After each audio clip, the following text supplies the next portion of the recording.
ഡോജെ സേഗിയുടെ അടുത്ത് റിപ്പോർട്ടേഴ്സിന്റെ നേരെ നോക്കി നല്ല ഹാപ്പി ആയിട്ട് ചിരിക്കാനായിട്ട് പറയും. എന്നിട്ട് ഇവളുടെ കൈ പിടിച്ചിട്ട് റിപ്പോർട്ടേഴ്സിന്റെ അടുത്ത് പറയും, അതെ ഞങ്ങൾ ഡേറ്റ് ചെയ്യുകയാണ്, എക്സ്ക്ലൂസീവ് ആയിട്ട് നിങ്ങൾക്ക് ഇന്റർവ്യൂ തരുന്നതായിരിക്കും, ഇപ്പൊ ഞങ്ങളെ ശല്യപ്പെടുത്താനായിട്ട് പാടില്ല, ഞങ്ങൾ ഈ തിയേറ്ററിൽ നിന്ന് പോകുന്നവരെ ഞങ്ങളുടെ പുറകെ വരാൻ പാടില്ല എന്ന് പറഞ്ഞിട്ട് സേഗിയെ വിളിച്ചുകൊണ്ട് പോകും. യൂറിയുടെ സിനിമയുടെ പ്രിവ്യൂ ഷോ ആയിരുന്നു. അപ്പൊ അവളെ ഇന്റർവ്യൂ ചെയ്യാനായിട്ടാണ് ഈ റിപ്പോർട്ടേഴ്സ് എല്ലാം വന്നിരുന്നത്. പക്ഷെ അവൾക്ക് കിട്ടേണ്ട പ്രാധാന്യം എല്ലാം സേഗിക്ക് പോകുന്ന കാണുമ്പോഴത്തേക്കിനും യൂറിക്ക് ദേഷ്യമാവും. യോ ഇനിയിപ്പോ എന്ത് ചെയ്യും എന്നൊക്കെ പറഞ്ഞിട്ട് സേഗി ആകെ പ്രശ്നത്തിലാണ്. അപ്പോൾ ഡോജയോട് അടുത്ത് ചോദിക്കും, ഇയാൾക്കല്ലേ സിനിമ കാണണമെന്ന് പറഞ്ഞത്, അപ്പോൾ അതിന്റെ ബാക്കിയായിട്ടാണ് ഇതൊക്കെ സംഭവിച്ചത്, ഞാനും അതിനൊരു വിക്റ്റിമാണ്, ഇയാൾക്ക് എന്ത് ചെയ്യണമെന്ന് അന്നേരം അറിയത്തില്ലായിരുന്നു, ഇത് മാത്രമേ മുമ്പിലുള്ള മാർഗം ഉണ്ടായിരുന്നുള്ളൂ. ആദ്യത്തെ പ്രാവശ്യം നമുക്ക് നിഷേധിക്കാം, ഇതിപ്പോൾ ആദ്യത്തെ പ്രാവശ്യമല്ല, വീണ്ടും നമ്മൾ നിഷേധിക്കുവാണെങ്കിൽ കള്ളമാണെന്ന് അവർക്ക് മനസ്സിലാവും, നമ്മൾ മനഃപൂർവ്വം അവരുടെ അടുത്ത് കള്ളം പറഞ്ഞു എന്നാവും. അപ്പം അതിന്റെ ആവശ്യമില്ല, ഇനിയിപ്പോൾ എന്തായാലും ബാക്കി നോക്കാം, നമുക്ക് കപ്പിൾ ഓഫ് ദി സെഞ്ചുറി എന്നുള്ള രീതിക്ക് പോകാം, നമുക്കൊരു ബ്യൂട്ടിഫുൾ റിലേഷൻ ഉണ്ടായിരുന്നു, കുറച്ച് കഴിയുമ്പോൾ നമ്മൾ നന്നായിട്ട് തന്നെ പിരിയുന്നു, അത്രേ ഉള്ളൂ, അതിന് വേണ്ടിയിട്ട് എന്ത് ചെയ്യണം എന്ന് ആലോചിച്ചാൽ മതി എന്ന് പറയും. യൂമി സേഗിയുടെ വീട്ടിലേക്ക് വരുമ്പോൾ അവിടെ നിറച്ച് റിപ്പോർട്ടേഴ്സാണ്. എന്താണ് ഇതിനെപ്പറ്റി പറയാനുള്ളത്, എന്ന് മുതലാണ് ഇത് തുടങ്ങിയത് എന്നൊക്കെ ചോദിച്ചിട്ടാണ് നിൽക്കുന്നത്. ഇവർക്ക് എന്താണെന്ന് മനസ്സിലാവുന്നില്ല. ഒന്നും പറയാൻ പറ്റാതെ ഇങ്ങനെ നിൽക്കുമ്പോഴത്തേക്കിനും ഫോണും പുറകെ വന്നുകൊണ്ടിരിക്കുകയാണ്. ഫോൺ അറ്റൻഡ് ചെയ്യുമ്പോഴത്തേക്കിനും ആരോ വന്ന് ഇവളെ പിടിച്ച് അവിടുന്ന് രക്ഷപ്പെടുത്തിക്കൊണ്ട് പോകും. ഇൻഹോ ആണ് കറക്റ്റ് സമയത്ത് അവിടെ വന്ന് യൂമിയെ രക്ഷിച്ചുകൊണ്ട് പോകുന്നത്. ഇതുപോലെ ന്യൂസ് പുറത്ത് വന്നിട്ടുണ്ട്, റോജയും സേഗിയും കൂടി ഡേറ്റിംഗിലാണെന്ന് ഇൻഹോ പറയുമ്പോഴാണ് യൂമി അറിയുന്നത്.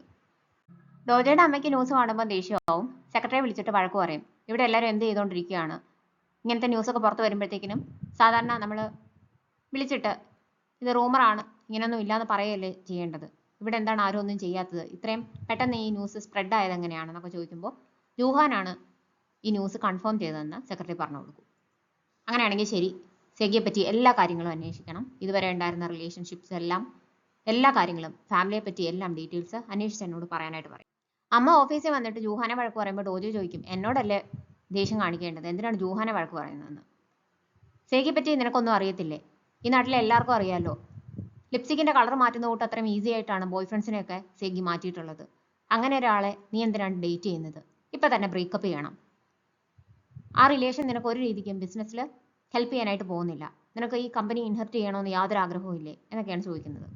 എനിക്ക് ഇൻഹെറിറ്റ് ചെയ്യണമെന്ന് ആഗ്രഹമുണ്ട്, അതിന് സേഗി എന്നെ ഹെൽപ്പ് ചെയ്യാൻ എനിക്ക് ഉറപ്പുള്ളത് കൊണ്ടാണ് ഞങ്ങൾ റിലേഷനിലാണെന്ന് ഞാൻ പറഞ്ഞത്, ഞാൻ എന്തായാലും ഈ റിലേഷനായിട്ട് മുന്നോട്ട് പോകാനായിട്ട് പോവുകയാണ്, സേഗി എന്നെ ഹെൽപ്പ് ചെയ്യുമെന്ന് എനിക്ക് അറിയാമെന്ന് ഉടനെ ഡോജെ പറയും. അമ്മയ്ക്ക് ഇത് കേൾക്കുമ്പോൾ ദേഷ്യമാകുമ്പം ഡോജെ വീണ്ടും ചോദിക്കും, എന്നോട് എപ്പോഴും പറയാറില്ലായിരുന്നോ ഡേറ്റ് ചെയ്യണമെന്ന്, പിന്നെ ഇപ്പോൾ ഞാൻ ഡേറ്റ് ചെയ്യുന്നു എന്ന് വാർത്ത വന്നപ്പോൾ അമ്മ എന്തിനാണ് ഇങ്ങനെ ദേഷ്യം കാണിക്കുന്നത്, അപ്പം ആരെങ്കിലും ഡേറ്റ് ചെയ്യാനല്ല ഞാൻ പറഞ്ഞത്, നല്ലൊരു പെൺകുട്ടിയെ നോക്കി ഡേറ്റ് ചെയ്യാനാണ് പറഞ്ഞതെന്ന് പറയും. ഞാൻ എന്തായാലും സേഗിയാണ് ഡേറ്റ് ചെയ്യുന്നതെന്ന് ഇവനും തിരിച്ചു പറയും. കുറച്ച് റെസ്റ്റ് വേണം എന്ന് പറഞ്ഞപ്പോൾ റെസ്റ്റ് എടുത്തോളാനാണ് ഞാൻ പറഞ്ഞത്, ഉടനെ ഡോജയുടെ കൂടെ എന്തിനാണ് ഡേറ്റിന് പോയത്, ഇന്ന് ഞാൻ സേഗിയെ ശരിയാക്കും എന്നെല്ലാം പറഞ്ഞിട്ട് ഭൂമി ബഹളത്തിലാണ്. ഇൻഹോയാണ് ഭൂമിയെ പിടിച്ചു നിർത്തുന്നത്. ഡോജെ എയർപോർട്ടിലേക്ക് വരുമെന്ന് എനിക്ക് അറിയത്തില്ലായിരുന്നു എന്ന് ഉടനെ സേഗി പറയും. സേഗി എയർപോർട്ടിൽ പോയതും ഡയറക്ടർ ലീയെ മീറ്റ് ചെയ്തതും ഒന്നും ഭൂമി അറിഞ്ഞിട്ടുണ്ടായിരുന്നില്ല. ഇത് കേൾക്കുമ്പോൾ ഭൂമിക്ക് വിഷമാവും.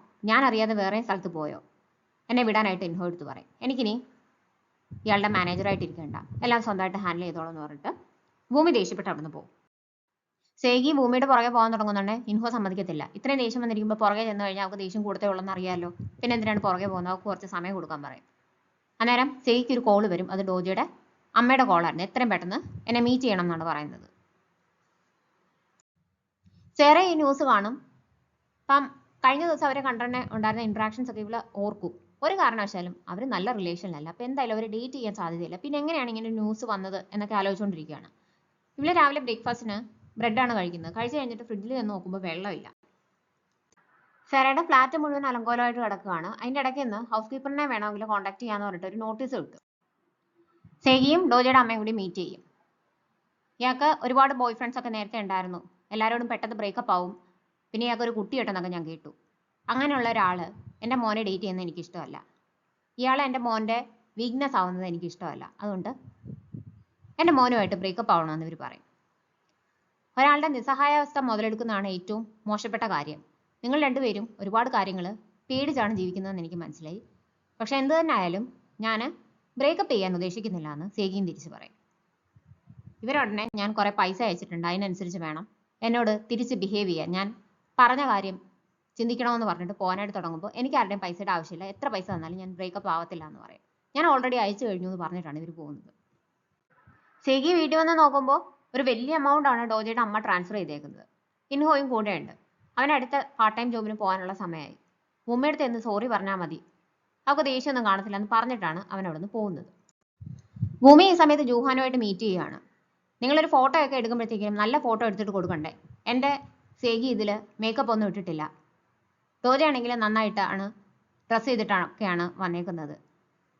ഫോട്ടോ കൊടുക്കുമ്പോൾ സേഗി നന്നായിട്ട് നിൽക്കുന്ന ഫോട്ടോസൊക്കെ വേണം കൊടുക്കാൻ എന്നൊക്കെ പറഞ്ഞിട്ട് ഇവള് ജൂഹാൻ്റെ അടുത്ത് വഴക്ക് കൂടുകയാണ്. അപ്പം ജൂഹാൻ പറഞ്ഞത്, ഞാൻ മീറ്റ് ചെയ്യണം എന്ന് പറഞ്ഞത് നമുക്കൊരു പ്ലാൻ വേണം, എന്തായാലും ഇവർ ഡേറ്റ് ചെയ്യുകയാണെന്ന് പറഞ്ഞു. അപ്പോൾ പബ്ലിക്കായിട്ടൊക്കെ ഡേറ്റ് ചെയ്താലേ പിന്നീട് ബ്രേക്കപ്പ് ആകുമ്പോൾ എല്ലാവരും വിശ്വസിക്കത്തുള്ളൂ, അതിന് വേണ്ടിയിട്ടാണ് വിളിച്ചു വരുത്തിയെന്ന് പറയും. അങ്ങനെ ഇവർ പ്ലാനൊക്കെ റെഡിയാക്കും. അവിടെ ഇരിക്കുമ്പോൾ ഭൂമിക്ക് ഡയറക്ടർ ലീയുടെ കോള് വരും.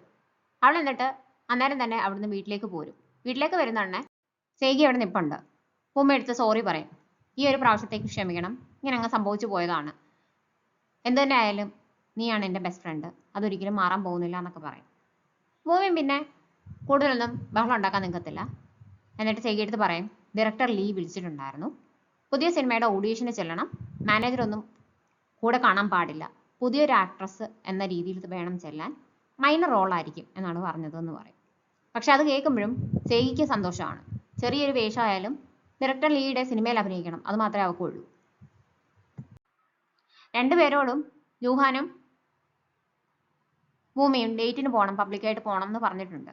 അതുകൊണ്ട് തന്നെ എങ്ങനെയാണ് പെരുമാറേണ്ടത്, എന്തൊക്കെയാണ് ചെയ്യേണ്ടതെന്നൊക്കെ രണ്ടുപേരും നെറ്റിൽ നോക്കി മനസ്സിലാക്കിക്കൊണ്ടിരിക്കുകയാണ്. കാരണം ഇതിനു മുമ്പ് പോയിട്ടുണ്ടല്ലോ എന്ന് രണ്ടുപേരോടും ചോദിക്കുന്നുണ്ടെങ്കിലും അനുഭവം രണ്ടുപേർക്കും അത്ര നല്ലതല്ല. ഭൂമിയുടെ ബോയ്ഫ്രണ്ട് ആണെങ്കിൽ, നേരത്തെയുള്ള ബോയ്ഫ്രണ്ട് അവളോട് ദേഷ്യപ്പെട്ടിട്ടാണ് ബ്രേക്കപ്പ് ആയിട്ട് പോകുന്നത്. ഇടയ്ക്കിടയ്ക്ക് എവിടെയാണ് കാണാതെ പോകുന്നത്, വിളിച്ചാലും കിട്ടത്തില്ല, എന്താണ് റീസൺ എന്ന് എന്നോട് പറയുന്നില്ല എന്നൊക്കെ പറഞ്ഞിട്ടാണ് അവൻ പോകുന്നത്. ഡോജയുടെ ആണെങ്കിൽ റെസ്റ്റോറൻറ്റിൽ ചെല്ലുമ്പോഴത്തേക്കിനും അവനെ ആളെ തിരിച്ചറിയാൻ പറ്റാത്തതുകൊണ്ട് വേറൊരു ടേബിളിലാണ് പോയിരിക്കുന്നത്. അങ്ങനെ ആകെ പ്രശ്നമായിട്ട് അതും പ്ലസൻ്റ് ഒരു ഓർമ്മയല്ല. രണ്ടുപേരും പിറ്റേ ദിവസം ഒരു റെസ്റ്റോറൻറ്റിലേക്കാണ് ഡേറ്റിന് വരുന്നത്. അവിടെ ഒരു ഫോട്ടോഗ്രാഫർ നിന്ന് ഫോട്ടോസൊക്കെ എടുക്കുന്നുണ്ട്. വന്നിരുന്ന് കഴിയുമ്പോൾ ഡോജ ആണെങ്കിൽ ഇവൾക്ക് വായിൽ മീറ്റൊക്കെ വെച്ച് കൊടുക്കും. ചിരിക്കണം, ഫോട്ടോസൊക്കെ എടുക്കുന്നതാണെന്ന് പറയും. ആദ്യം ഇവള് ചിരിക്കാതെയാണ് വാങ്ങിക്കുന്നത്. അപ്പോൾ രണ്ടാമത് നിർബന്ധിച്ച് ചിരിപ്പിച്ചിട്ട് വായിൽ വെച്ച് കൊടുക്കും. എന്തായാലും ആക്ട്രസ് ആണല്ലോ, എനിക്ക് അഭിനയിക്കാൻ ബുദ്ധിമുട്ടൊന്നുമില്ല എന്ന് പറഞ്ഞിട്ടാണ് ഇവള് ചിരിക്കുന്നത്. അത് കഴിയുമ്പോൾ എന്നോട് ചോദിക്കും, അമ്മയുടെ ബാങ്ക് അക്കൗണ്ട് നമ്പർ അറിയാവോ? ഞാൻ അമ്മയെ മീറ്റ് ചെയ്തായിരുന്നു എന്ന് പറയും. എൻ്റെ അമ്മയെ മീറ്റ് ചെയ്തിട്ടും ഇയാൾ ഇപ്പോഴും ജീവനോടെ ഉണ്ടോ എന്നാണ് ഇവൻ തിരിച്ചു ചോദിക്കുന്നത്. അപ്പോൾ അത് തമാശയായിട്ട് ചോദിച്ചാണോ എന്ന് ഇവള് ചോദിക്കുമ്പോൾ അല്ല, ഞാൻ സീരിയസ് ആയിട്ട് ചോദിച്ചാണെന്ന് പറയും. ഡോജയുടെ അമ്മ അയച്ച പൈസയെക്കാട്ടിൽ 100 രൂപ കൂട്ടിയാണ് സെഗി തിരിച്ചയച്ചു കൊടുക്കുന്നത്. ഇത് കാണുന്നുണ്ടെങ്കിൽ ഇവർ തിരിച്ച് അതിൻ്റെ ഇരട്ടി പൈസ വീണ്ടും സെഗിയുടെ അക്കൗണ്ടിലേക്ക് ട്രാൻസ്ഫർ ചെയ്യും.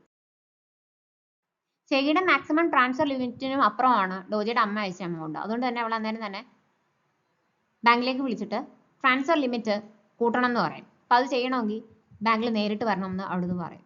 അപ്പോൾ അവൾക്ക് വേറെ നിവൃത്തിയില്ല അത് തിരിച്ചയക്കാൻ. അന്നേരം പല സ്ഥലങ്ങളിലും പോയതിനു ശേഷം ഇവർ വരുന്ന ഒരു പോപ്പുലർ ഡേറ്റിംഗ് സ്പോട്ടിലേക്കാണ്. ഡോജയ്ക്ക് ആ സ്ഥലം ഫെമിലിയർ ആണെന്ന് സെഗിക്ക് മനസ്സിലാവും. ഇവിടെ ഇതിനു മുമ്പ് ഒരുപാട് പ്രാവശ്യം വന്നിട്ടുണ്ടോ, ഗേൾഫ്രണ്ടിൻ്റെ കൂടെയാണോ വന്നതെന്ന് ചോദിക്കുമ്പോൾ ആൾക്കാരുടെ ഫേസ് ഡിസ്റ്റിങ്വിഷ് ചെയ്യാനായിട്ട് ഞാൻ ഇവിടെ ഒരുപാട് പ്രാവശ്യം വന്നിട്ടുണ്ട്, അങ്ങനെയാണ് ഞാനത് പ്രാക്ടീസ് ചെയ്തത്, അല്ലാതെ ബാക്കിയുള്ളവരുടെ മുഖം തിരിച്ചറിയാൻ പറ്റാത്ത എനിക്ക് എവിടെ നിന്നാണ് ഗേൾഫ്രണ്ട് എന്ന് ഡോജ ചോദിക്കും.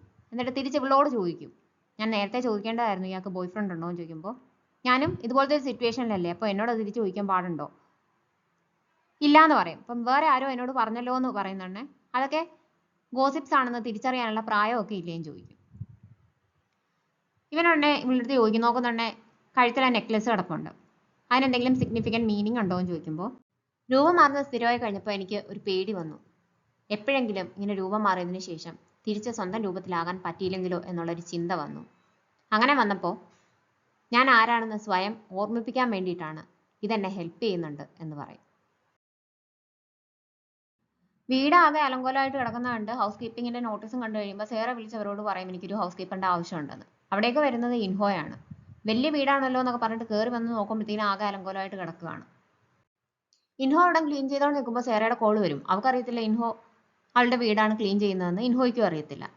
വിളിച്ചിട്ട് ചോദിക്കുന്നത്, ന്യൂസൊക്കെ കണ്ടല്ലോ, ഇങ്ങനെ ഫേക്ക് ന്യൂസ് ഒക്കെ വരുമ്പോൾ ഇയാൾക്ക് സങ്കടം തോന്നാറില്ലേ എന്നാണ് ചോദിക്കുന്നത്. അവൾ വിചാരിച്ചു വെച്ചേക്കുന്നത് ഇൻഹോയും സെഗിയും കൂടി റിലേഷനിലാണെന്നാണ്. പക്ഷെ ഇൻഹോയ്ക്ക് അത് മനസ്സിലാവുന്നില്ല. എന്തെങ്കിലും ചോദിക്കാനുണ്ടെങ്കിൽ എന്നോട് ഇങ്ങനെ വിളിച്ച് ചോദിക്കാതെ നേരെ സേഗി അടുത്ത് ചോദിക്കണം. ഇതിൽ ഇൻവോൾവ് ആയിട്ടുള്ള ആളുടെ അടുത്ത് നേരിട്ട് ചോദിക്കുന്നതാണ് അതിന്റെ മര്യാദ എന്ന് പറയും. ഇയാൾ എവിടെയാണ്? നേരത്തെ ഇയാൾ ഡെസ്പറേറ്റ് ആയിരുന്നല്ലോ എന്നെ മീറ്റ് ചെയ്യാൻ വേണ്ടിയിട്ട്. ഈ ഒരു ഇൻഫർമേഷൻ തരുവാണെങ്കിൽ നമുക്ക് മീറ്റ് ചെയ്യാമെന്ന് സേറ പറയും. അപ്പൊ എന്റെ ഡെസ്പറേഷൻ ഒക്കെ പോയി, ഞാനിപ്പോൾ വേറൊരു പാർട്ട് ടൈം ജോബിലാണ്, സംസാരിക്കാൻ സമയമില്ല എന്ന് പറഞ്ഞിട്ട് ഇവൻ കോള് കട്ട് ചെയ്യും. അവിടെ എല്ലാം ക്ലീൻ ചെയ്തിട്ട് ഇൻഹോ ഫ്രിഡ്ജിലൊക്കെ നോക്കുമ്പം ഫുഡൊന്നും ഇല്ല അതിനകത്ത്, കുടിക്കാൻ വെള്ളം പോലും ഇല്ല. എം ഡി ആയിട്ടുള്ള ബോട്ടിലെല്ലാം അകത്ത് വെച്ചേക്കുകയാണ്. എങ്ങനെയുള്ള ആളാണ് ഇവിടെ താമസിക്കുന്നതെന്ന് ഇൻഹോ ചിന്തിക്കുന്നുണ്ട്. ഇൻഹോ അങ്ങനെ പറഞ്ഞത് അങ്ങോട്ട് ശരിയാകാഞ്ഞിട്ട് അവനെ അന്വേഷിച്ച് സേറ കോഫി ഷോപ്പിലും വർക്ക് ചെയ്തിരുന്ന മോളിലും ഒക്കെ ചെല്ലുന്നുണ്ട്. അവിടെ എല്ലാം ഇപ്പൊ വേറെ ആൾക്കാരാണ് നിൽക്കുന്നത്. ഇൻഹോ ചെന്നിട്ടില്ല എന്ന് കഫേന്ന് പറയുന്നത്. ഇതിപ്പോ ഞാൻ 50ാമത്തെ പ്രാവശ്യമാണ് ഇത് പറയുന്നതെന്നും അയാൾ പറയും. അപ്പൊ അവന് ഒരുപാട് ആരാധകരുണ്ടെന്ന് ഓൾറെഡി ഇവർക്ക് മനസ്സിലായിട്ടുണ്ട്. അന്നത്തെ ഡേറ്റ് ഒക്കെ കഴിഞ്ഞിട്ട് ഡോജയാണ് സേഗിയെ വീട്ടിൽ കൊണ്ടുവിടുന്നത്. അപ്പൊ അകത്തേക്ക് വരുന്നോന്ന് അവൾ ചോദിക്കും. ഇയാൾക്ക് യാതൊരു പേടിയില്ലാന്ന് എനിക്ക് മനസ്സിലായി. പേടി വരുന്ന കാര്യങ്ങൾ ഞാൻ കാണിച്ചു തരാം. പിന്നെ നമ്മൾ ഒരുമിച്ച് താമസിക്കുമ്പോൾ കുറച്ച് റൂൾസ് ഒക്കെ ഉണ്ടെന്ന് പറഞ്ഞിട്ടാണ് ഇവൾ വിളിച്ചോണ്ട് പോകുന്നത്. എന്നിട്ട് അകത്ത് കൊണ്ടു ചെന്നിട്ട് അവളുടെ വാർഡ്രോബ് എല്ലാം കാണിച്ചു കൊടുക്കും. ഇത് പല ഏജിൽ പല ആൾക്കാർക്ക് ഇടാനുള്ള ഡ്രസ്സാണ്. ഞാൻ എപ്പം ഏത് രീതിക്കാണ് മാറുന്നതെന്ന് അറിയത്തില്ല, അതുകൊണ്ടാണ് ഇങ്ങനെ ഒരു പ്രിക്കോഷൻ എടുത്ത് വെച്ചേക്കുന്നത് പറഞ്ഞിട്ട് അതെല്ലാം കാണിച്ചു കൊടുക്കും. എന്നിട്ട് ഫ്രെയിം ചെയ്ത് വെച്ചേക്കുന്ന ഫോട്ടോസും എല്ലാം കാണിക്കും. ഇതാണ് ആൾക്കാർ പറയുന്ന റൂമറിലെ കുട്ടി, ഞാൻ ഒരു പ്രാവശ്യം ഇങ്ങനെയാണ് ചേഞ്ച് ചെയ്തതെന്നൊക്കെ പറഞ്ഞിട്ട് ഡോജെ ഹെൽപ്പ് ചെയ്ത ആ ലേഡിയുടെ ഫോട്ടോ എല്ലാം കാണിക്കും. എന്നിട്ട് അവിടെ വലിയൊരു ഫ്രെയിം വെച്ചിട്ടുണ്ട്. ഇതെന്തെങ്കിലും ഒരു ദിവസം എൻ്റെ ഒരു ഫോട്ടോയും കൂടി ഇവിടെ ഇതിന്റെ കൂട്ടത്തിൽ വെക്കണം എന്ന് എനിക്ക് ആഗ്രഹമുണ്ട്. അതിന് വേണ്ടി ഇങ്ങനെ ഞാൻ സ്പേസ് കൊടുത്തേക്കുന്നതാണെന്ന് നമ്മൾ പറയും. നാളെ കാണാന്ന് പറഞ്ഞിട്ട് ഡോജെ പോകാനായിട്ട് തുടങ്ങുമ്പോൾ അതാണ് ഏറ്റവും സങ്കടകരമായ കാര്യം. എന്നെ തന്നെയാണോ നാളെ കാണാൻ പറ്റുന്നതെന്ന് അറിയത്തില്ലല്ലോ, ഞാൻ മാറിയാൽ പോലും എന്നെ തിരിച്ചറിയാൻ പറ്റത്തില്ലല്ലോ എന്ന് പറയുന്നുണ്ട്. ഡോജെ പറയുന്നത് ഇയാളെ എങ്ങനെ മാറിയാലും എനിക്ക് പ്രശ്നമില്ല, കാരണം ഇയാളെ ഞാൻ തിരിച്ചറിയും എന്നാണ്. ഡേറ്റിംഗ് ന്യൂസ് വന്ന പിന്നെ സ്റ്റോക്ക് പ്രൈസ് ഒക്കെ കൂടിയിട്ടുണ്ട് ഡോജയുടെ കമ്പനിയുടെ. അതൊക്കെ കണ്ടിട്ട് ദേഷ്യത്തിലാണ് സേറ. പിറ്റേ ദിവസം രാവിലെ എഴുന്നേറ്റ് വരുന്നുണ്ടെ അവിടെ പുതിയ ഹൗസ് കീപ്പർ ഫുഡൊക്കെ പ്രിപ്പയർ ചെയ്ത് വെച്ചിട്ടുണ്ട്. അത് കഴിക്കുമ്പോഴും ഇൻഹോ എവിടെയായിരിക്കും എന്നാണ് അവളുടെ മനസ്സിൽ. ഓഡീഷൻ നടക്കുന്ന സ്ഥലത്ത് യൂമി സേഗിയെ ഡ്രോപ്പ് ചെയ്യും. കൂടെ ആരും ചെല്ലരുതെന്നാണല്ലോ പറഞ്ഞേക്കുന്നത്. സേഗി അകത്ത് ചെന്നിരിക്കുമ്പോൾ പുതിയ ആക്ടേഴ്സ് ഒക്കെ ഒരുപാട് പേരുണ്ട് ഓഡീഷന് വന്നേക്കുന്നത്. എന്തിനാണ് സേഗി അവിടെ വന്നേക്കുന്നത് എന്നുള്ള രീതിയിൽ എല്ലാവരും നോക്കും. അപ്പൊ യൂറി അവിടേക്ക് വരും. എല്ലാവരും കേക്കെ സേഗിടുത്ത് ചോദിക്കും, ഡയറക്ടറുടെ അടുത്ത് ബെഗ് ചെയ്തിട്ടും ഈ റോള് തന്നില്ലേ, അത് കഷ്ടമായിപ്പോയി, വേണമെങ്കിൽ ഞാനൊന്ന് റെക്കമെൻഡ് ചെയ്യാമെന്ന് പറയും. അപ്പൊ എല്ലാവരും കേൾക്കണം എന്നുള്ള രീതിക്ക് തന്നെയാണ് അവൾ സംസാരിക്കുന്നത്. സേഗിക്ക് ഇത് മനസ്സിലാവും, പക്ഷെ തിരിച്ചു പറയുന്നത് അത് സാരമില്ല, ഇയാളുടെ റെക്കമെൻഡേഷൻ ഒന്നും എനിക്ക് ആവശ്യമില്ല, എൻ്റെ കഴിവുണ്ട്, ഞാൻ സ്വന്തമായിട്ട് ഈ റോള് എങ്ങനെയാണെന്ന് വെച്ചാൽ നേടിയെടുത്തോളാം എന്ന് പറയും. യൂറിക്ക് ഇത് ഇഷ്ടപ്പെടാതെ ദേഷ്യത്തിൽ അവിടുന്ന് പോകും. അകത്ത് ഓഡീഷന് വരുമ്പോൾ യൂറി അവിടെ ഇരിപ്പുണ്ട്. ഡയറക്ടർ ലീ സേഗിടുത്ത് ചോദിക്കും, ലീഡ് ആക്ട്രസ് ആയിട്ട് അഭിനയിക്കാനായിട്ട് കുറേ ഓഫേഴ്സ് ഉണ്ട്, പിന്നെ എന്തിനാണ് ഇങ്ങനെ ഒരു മൈനർ റോളിന് അതും ഓഡീഷനൊക്കെ ഇവിടെ വന്നേക്കുന്നത് ചോദിക്കുമ്പോൾ എനിക്ക് ഡയറക്ടർ ലീഡ് സിനിമയിൽ അഭിനയിക്കണം അതുകൊണ്ടാണെന്ന് പറയും. ഇത് കേൾക്കുമ്പോൾ യൂറിക്ക് ഇഷ്ടപ്പെടുന്നില്ല. ഇടയ്ക്ക് കയറി ചോദിക്കും, അത് മാത്രമേ ഉള്ള റീസൺ, വേറെ എന്തെങ്കിലും റീസൺ ഉണ്ടോ എന്ന് ചോദിക്കുമ്പോൾ സേഗി മിണ്ടാതെ നിൽക്കും. ഉടനെ ഇവളാണെങ്കിൽ അയ്യോ ഞാൻ ചോദിച്ചത് ഇഷ്ടപ്പെട്ടില്ലല്ലേ, ഞാൻ ഇടയ്ക്ക് കയറി ചോദിച്ചത് ഇഷ്ടപ്പെട്ടില്ലായിരിക്കും, അതുകൊണ്ടാണ് മിണ്ടാതെ നിൽക്കുന്നത് എന്നുള്ള രീതിക്ക് സംസാരിക്കും. അപ്പോൾ ഇവള് മനഃപൂർവ്വം ചെയ്തതാണെന്ന് മനസ്സിലാവുമ്പോൾ സേഗി തിരിച്ചു പറയുന്നത് ഇല്ല, ഇയാൾ ഈ സിനിമയിലുണ്ടല്ലോ, ഇയാളുടെ കൂടെ അഭിനയിക്കണം എന്ന് എനിക്ക് ആഗ്രഹം ഉണ്ടായിരുന്നു, അതുകൊണ്ടാണെന്ന് പറയും. തിരിച്ച് പിന്നെ അവൾക്കൊന്നും പറയാനില്ലല്ലോ. അത് പറയുന്നുണ്ടെ ഡയറക്ടർ ലീ പറയും, ശരി നിങ്ങൾക്ക് കോമ്പിനേഷൻ സീൻ ഉണ്ടല്ലോ, ഒരു സീൻ റിഹേഴ്സൽ ചെയ്ത് നോക്കാമെന്ന് പറഞ്ഞിട്ട് രണ്ടുപേർക്കും ഒരു സീൻ കൊടുക്കും. യൂറി അവളുടെ ലൈൻസ് പറഞ്ഞു കഴിയുമ്പോൾ സേഗി പറയുന്നുണ്ടെ പറഞ്ഞു നിർത്തുന്നുണ്ടെ കരയും. കരഞ്ഞുകൊണ്ടാണ് അവള് ആ ഡയലോഗ് പറയുന്നത്. അപ്പം അങ്ങനെയല്ല അത് പറയേണ്ടത്. അത് കാണുമ്പം യൂറി തിരിച്ച് പറയാതെ ഇങ്ങനെ മിണ്ടാതെ നോക്കിക്കൊണ്ട് നിൽക്കുമ്പോൾ ഡയറക്ടർ ലീ ചോദിക്കും, ഇതൊരു കോൾ ടോണിൽ പറയേണ്ട ഡയലോഗാണല്ലോ, എന്തിനാണ് കരഞ്ഞതെന്ന് ചോദിക്കുന്നുണ്ടെ അവളുടെ ഇന്റർപ്രിറ്റേഷൻ സേഗി ഡയറക്ടറോട് പറയും. ഡയറക്ടർ നല്ല ഇംപ്രസ്ഡ് ആവും. ഇത് യൂറിക്ക് ഇഷ്ടപ്പെടുന്നില്ല. ഓഡീഷൻ കഴിഞ്ഞിട്ട് ഇറങ്ങി വരുന്നുണ്ടെ ഡോജെ അവളെ വെയിറ്റ് ചെയ്ത് വെളിയിൽ നിൽപ്പുണ്ടാവും. അകത്തുനിന്ന് ഓഡീഷൻ കഴിഞ്ഞിട്ട് ബാക്കിയുള്ള ആൾക്കാരും കൂടി ഇറങ്ങി വരുമ്പോൾ എല്ലാവരും കാണെ തന്നെ ഓടി വന്ന് ഡോജയെ ഹഗ് ചെയ്യും. എന്നിട്ട് പറയും കുറച്ചു നേരം ഇങ്ങനെ തന്നെ നിൽക്കണം, ഇൻ കേസ് എന്നെ റെക്കഗ്നൈസ് ചെയ്തില്ലെങ്കിലോ എന്ന് വിചാരിച്ചിട്ടാണ് ഞാനിത് ചെയ്യുന്നതെന്ന് പറയുന്നുണ്ടെ ഇവനാണെങ്കിൽ കൊണ്ടുവന്ന് ബൊക്കെയൊക്കെ കൊടുക്കും. ഇപ്പൊ എല്ലാവരും ഇത് കണ്ടിട്ട് ഫോട്ടോസ് ഒക്കെ എടുക്കുന്നുണ്ട്. എന്നിട്ട് ഇവർ നേരെ വീട്ടിലേക്കാണ് പോകുന്നത്. അപ്പം ലൈൻസ് പ്രാക്ടീസ് ചെയ്യാനായിട്ട് ഹെൽപ്പ് ചെയ്യാൻ പറഞ്ഞിട്ട് ഇവൻ്റെ കയ്യിൽ സ്ക്രിപ്റ്റ് ഒക്കെ കൊടുക്കും. അവൻ ആദ്യം വായിക്കുന്നത് ഒരു ഇമോഷനും ഇല്ലാതെയാണ്. അപ്പം അങ്ങനെയല്ല, നല്ല ഇമോഷനോട് കൂടി വായിക്കാനായിട്ട് പറയും. അന്നേരം അവൻ നന്നായിട്ട് വായിക്കുന്നുണ്ട്, ഇവള് ബാക്കി ലൈൻസ് മറന്നു പോകും. ഡോജ എന്നിട്ട് സേഗി ചെയ്ത കൂട്ട് അകത്ത് കൊണ്ടുപോയി അവന്റെ വാർഡ്രോബ് ഒക്കെ കാണിച്ചു കൊടുക്കും. അപ്പൊ ഇവള് പറയും, എനിക്ക് എന്തെങ്കിലും ഒരു ആൺകുട്ടിയായിട്ട് മാറുമ്പോഴത്തേക്കും ചെയ്യണം എന്നുള്ള 2 കാര്യങ്ങളുണ്ട്. അത് രണ്ടും എന്നെ ഒന്ന് പഠിപ്പിച്ചു തരണം. ഒന്ന്, നന്നായിട്ട് ഷേവ് ചെയ്യാൻ. പിന്നെ 2, ടൈ കെട്ടാനായിട്ടെന്ന് പറയും. അപ്പം ടൈ കെട്ടാനായിട്ട് ഡോജി പഠിപ്പിച്ചു കൊടുക്കും. അത് കഴിഞ്ഞിട്ട് ഒന്നിച്ചാണ് കിടക്കുന്നത്. അപ്പം എന്റെ സ്പേസ് ഇൻവൈഡ് ചെയ്യരുത്, പറഞ്ഞൊക്കെ ഓർമ്മയുണ്ടല്ലോ എന്ന് സേഗി ചോദിക്കും. പിറ്റേ ദിവസം എഴുന്നേൽക്കുമ്പോൾ സേഗി രൂപം മാറിയിട്ടില്ല. അപ്പോൾ ഡോജി ചോദിക്കും, ഇയാൾ എന്നെ പറ്റിച്ചതാണോ, ഇയാൾ ശരിക്കും ട്രാൻസ്ഫോം ചെയ്യാറുണ്ടോ എന്ന് ചോദിക്കുമ്പോൾ സേഗിക്ക് ദേഷ്യം വരും.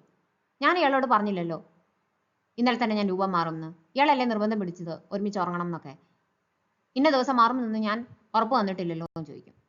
ഇത് കേട്ടോണ്ടാണ് ഡോജയുടെ അമ്മ അങ്ങോട്ടേക്ക് വരുന്നത്. ഞാൻ പറഞ്ഞ അനുസരിക്കത്തില്ലെന്ന് നിനക്ക് നിർബന്ധമാണോ എന്ന് ചോദിച്ചുകൊണ്ടാണ് അമ്മ അവിടേക്ക് വരുന്നത്. അമ്മയുടെ സൗണ്ട് കേൾക്കുന്നുണ്ടേ സേഗി ബ്ലാങ്കറ്റിന്റെ അടിയിൽ ഒളിക്കും. അമ്മ വന്ന് ബ്ലാങ്കറ്റ് ഫോഴ്സ്ഫുള്ളി മാറ്റാനായിട്ട് നോക്കുമ്പോൾ ഡോജി സമ്മതിക്കത്തില്ല. പക്ഷെ അമ്മ എന്തായാലും മാറ്റുമ്പോഴത്തേക്കും സേഗി ട്രാൻസ്ഫോം ചെയ്തിട്ടുണ്ടാവും. ഇപ്രാവശ്യം ഒരു ആൺകുട്ടിയായിട്ടാണ് ട്രാൻസ്ഫോം ചെയ്തേക്കുന്നത്. അമ്മയെ കാണുന്നുണ്ടെങ്കിൽ ഇവിടെ ഗ്രീറ്റ് ചെയ്യും. സൗണ്ട് മാറിയിട്ടുണ്ട്. സൗണ്ട് കേൾക്കുന്നുണ്ടേ സേഗി ട്രാൻസ്ഫോം ചെയ്തു എന്ന് ഡോജയ്ക്ക് മനസ്സിലാവും. അപ്പൊ അമ്മ എന്തായാലും തെറ്റിദ്ധരിക്കുമല്ലോ. അമ്മ വിചാരിക്കുന്ന പോലെ എല്ലാ കാര്യങ്ങൾ എന്ന് പറയുമ്പോഴത്തേനും അമ്മ ചോദിക്കുന്നത്, നിനക്ക് എങ്ങനെ ഇത് ചെയ്യാനായിട്ട് പറ്റി, അതൊരു കൊച്ചു കുട്ടിയുടെ അടുത്ത്.